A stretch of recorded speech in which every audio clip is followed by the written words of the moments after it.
قال وزوال الحياء عن المرأة كسيت يا حياء موجد يا حياء على منور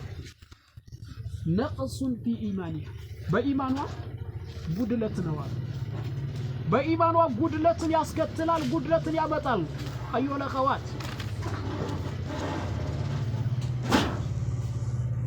ኢማናችሁ እንዲጎድ ትፈልጋላችሁ በሌላ አነጋገር የኢማንን ጉድለት የሚያመጣን ነገር ለመስራትም ይሁን ለማድረግ ለመናገር ትፈልጋላችሁ ካልሆነ ከእንደዚህ አይነት አስጸያፊ ተግባር መራቅ መጠንቀቅ ይኖርባችኋል አዩሀል አኸዋት ፊላህ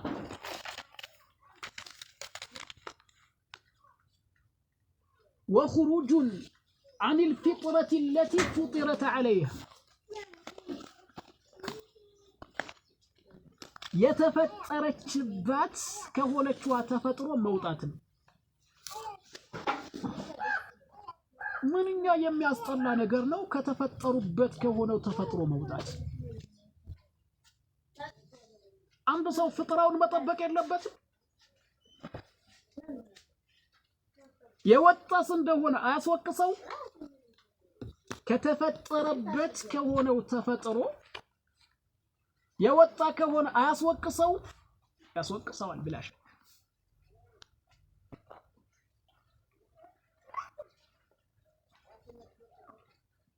ወንዶችም ደግሞ ሴቶችን መምከር አለባቸው በቁዋ በኃይል መምከር አለባቸው ሊጨነቁላቸው ሊያስቡላቸው ይገባል የማዳንን ስራ መስራት አለባቸው ሴት እህቶቻችንን ለማዳን እኛ ወንዶች በደንብ ስራን መስራት አለብን በማስቀራት በሙሐደራ በመምከር ሂዳያ የሚሰጣቸው ሰዎች ይኖራሉ አላህ Subhanahu Wa Ta'ala በእኛ ምክር ምክንያት ለወንዶች ነው ምክሩ በእኛ ምክር ምክንያት ሂዳያ የሚሰጣቸው እህቶች ይኖራሉ አለባበሳቸውን የሚያስተካክሉ ከነበሩበት የሚወጡ ወደ ሩሽዱ የሚመጡ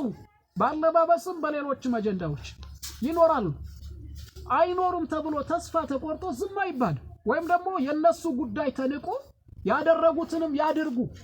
ከፈለጉ የፈለጉትን ነገር ያድርጉ ተብለው ከተተው ሴቶች እንደመሆናቸው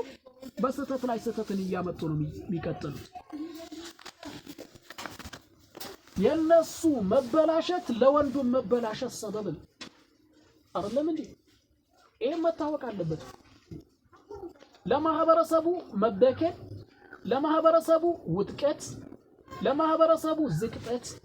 ሰበብ ስለሚሆኑ ራሳቸውን ብቻ ይዘወራሉ ወደ ገደል የሚገቡት ወንዶችን ራሱ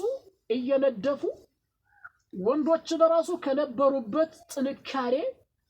ጥንካሬ ላይ ያሉትንም ቢሆን ወደ ዝቅጠት የማውረድን ስራ ይሰራሉ ባነጋገር ባካሄድ ባለባበስ ምናምን በጣም አስቸጋሪ ነው የሴቶች ጉዳይ የመፈተን አቅም አላቸው ይፈትናሉ ወንዶችን ያባብላሉ ይፈትናሉ